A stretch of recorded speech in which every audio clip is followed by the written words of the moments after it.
Yan, nandito na ako sa bahay ko ngayon nakauwi. Yan. Buhay ako dahil nabukulan ako sa aking ulo. Buti, medyo lumiit-liit na yung bukol. Inagad ko agad siya ng yelo. Ito yung bakat ng tubo. Ayan.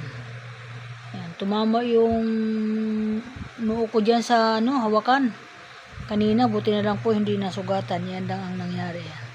Umabot dito ang sakit dito. Ito na medyo namamaga.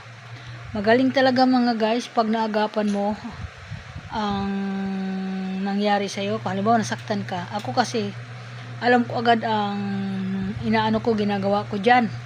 Kumukuha ako ng yelo at hinaano ko ng yelo yan. Nilalagyan ko. Malaki ito kanina. Parang hinampas ako ng tubo talaga ng kalaban. Yun po nangyari.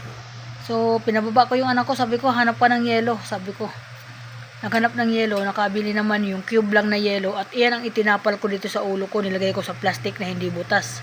Para hindi magtulo-tulo. Yan, hinaplos ko dyan paganyan. Kanina. So, iyan ang nangyari. Medyo kumalma-kalma at umuwi na ako dito sa bahay. Sabi ko, hindi ako nasasama pag ganyan ang sistema ng sabi ko nga ganun. Kasi ang sakit ng ulo ko, sabi ko hanggang buti na lang kamo hindi dumugo. Iyon kamo mahirap pag hindi nakakadugo. Nalamog lang yung ulo. Mahirap po yun kasi baka may magbuo dun sa loob. Natatakot ako kaya ginawa ko, nilagyan ko agad ng yelo. Okay naman siya, hindi na masyado kumikirot. Papitik-pitik na lang yung kirot niya. At umalis ang dalawa, yung driver at saka yung asawa ko. Ay hindi na kami nakabinta. Kasi masakit na ang ulo ko. Sabi ko, iuwi mo na sa bahay. Magpapahinga na ako. Sabi ko nga ganun. Yan. Yan nangyari. Kaya, nagngangawa yung asawa ko, ba't daw wala kaming binta? Abay, pipilitin mo kung walang binta. Sabi ko, dahil na-disgrasya na ako. Sabi ko nga ganun. Uwi na lang ako. Sabi ko nga ganun. Pilitin ko pa yung sarili ko na masakit na nga ang ulo ko. Yun ang nangyari mga guys. Yan, sila ngayon. Sila umalis. Hindi naman sumama yung anak ko na si DC kasi magkalaban yan silang dalawa at saka ng asawa ko. Kaya kung magtitinda siya, sila lang dalawa ng driver. Yan, sasama lang yan si DC pagkasama ko. Hindi na ako sasama sa kanila, ayaw ko na. Kasi tinamaan ako. Nangyari, sabi ko baka mapuruhan pa ako dyan sa pagsama-sama. Ayan po nangyari, kaya ayan, welcome to my vlog. Ayan, ngayon lang po ako nakakapag-vlog. Kanina po nag-vlog ako isa kasi masakit ang ulo ko. Hindi po ako nakakagawa ng at hindi nga po ako nagbukas ng tindahan ko dahil nandito lang po ako sa upuan na nakahiga. Nahigiga lang po, nagpahinga lang po ako at nirelax ko yung sarili.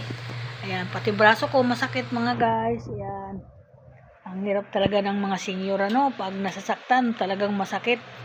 Pag nadadapa, may pilay. Yun po nangyayari. Pag nauumpog, may bukol. Ganyan po ang katandaan talaga. Pagtanda ko, mahina na rin ang katawan ko. Lampa-lampa na rin ako. Kaya yan. Thank you sa lahat at welcome to my vlog. Yan. Nandito ako ngayon. Papahinga. Mamaya pa siguro ako magbubukas ng tindahan ko. Dahil pagod ako. Sinabay ko na nga rin yung pagbili ko ng uling para may saysay yung aking pag-alis. Nakabili ako ng uling. Di ko na bubuhat-buhatin kapag ako namalingki. Naubusan din kasi ako ng uling.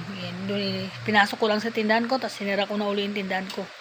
Hindi ako nagbukas. Okay, bye-bye. Nakahiga lang po ako. Dito lang po ako nakahiga. Hindi po ako masyado nagkakapag-content dahil napagod si Nanay Linda nyo. Yan.